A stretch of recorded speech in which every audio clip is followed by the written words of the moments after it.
có khóa bài tích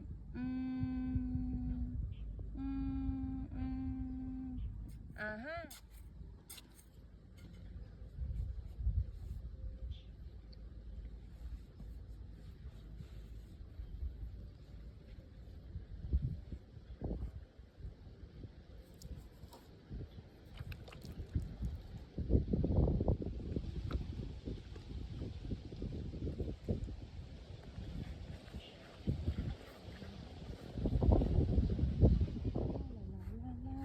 wow wow có khóa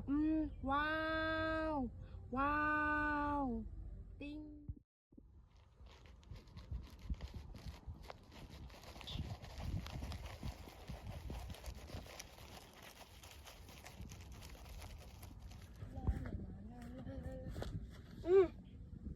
có khóa bài tích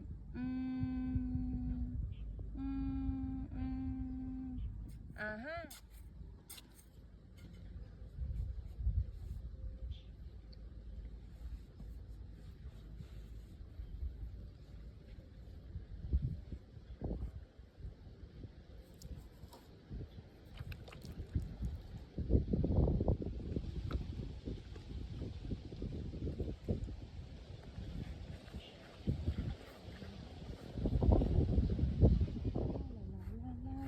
wow wow có khóa wow wow tinh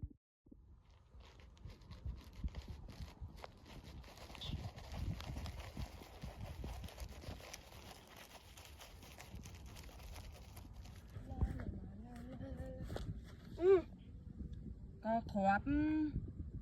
bài tích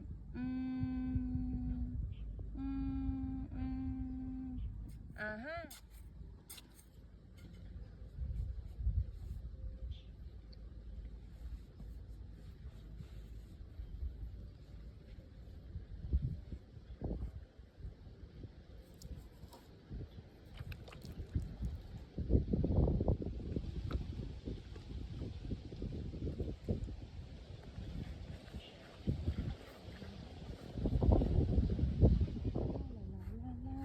wow wow có khóa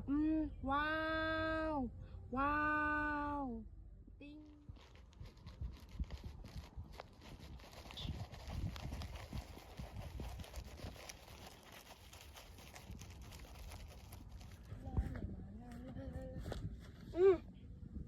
có khóa bài tích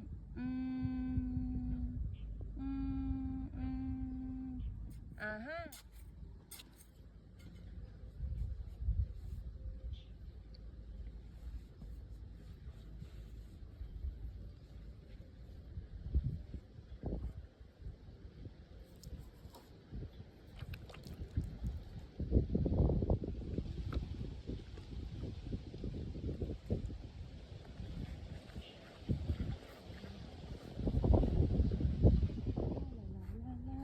wow wow có khóa